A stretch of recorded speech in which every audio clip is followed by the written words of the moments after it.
Kaibigan, wait lang. Mayroon ka bang isang problemang pinagdadaanan sa kasalukuyan na napakalaki, napakabigat, na feel mo ay sobra na sa iyong kakayanan? O di kaya mayroon kang isang dasal na ang tagal-tagal mo nang pinagpe-pray kay Lord pero wala pa rin siyang answer? Kung meron, halika. Invite kita para mag-reflect dito sa Landas ng Pag-asa. Magandang araw kaibigan. Ako si Adrian Bondong. Sa ating ebanghelyo sa araw na ito mula kay San Mateo, matutunghayan natin ang dalawang himala na ginawa ni Kristo. At sa dalawang miracles na ito, mapapansin natin na magkaibang antas ng pamumuhay ng dalawang karakter na humiling kay Kristo.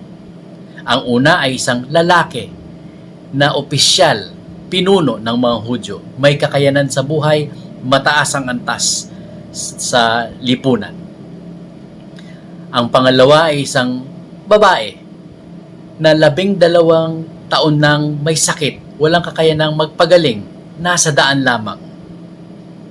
Magkaibang antas ng pamumuhay sa lipunan, ngunit pareho ang antas ng kanilang pananampalataya kay Kristo, pananalig kay Kristo, paniniwala kay Kristo.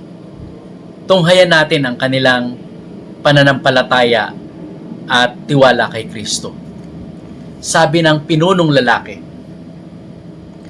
"Kamamatay lang po ng aking anak na babae, ngunit sumama lamang kayo sa akin at ipatong ang inyong kamay sa kanya ay mabubuhay siya."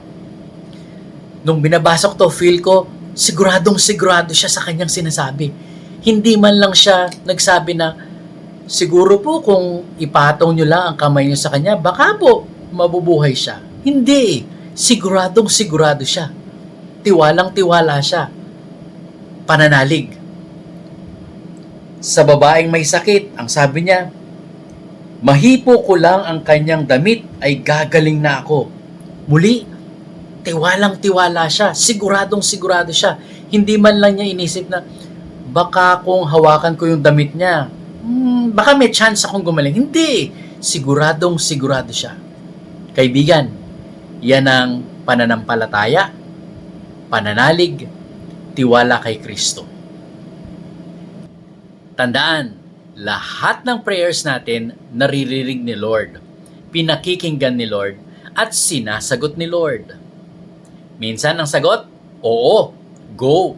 Kagaya ng nabasa natin sa ating ebanghelyo sa araw na ito. Dininig, binigay ni Kristo ang hiling ng dalawang karakter. Minsan ang sagot, wait, sandali lang, hindi pa tama ang oras. Minsan ang sagot, meron akong mas maganda para sa'yo. Minsan ang sagot, hindi. No.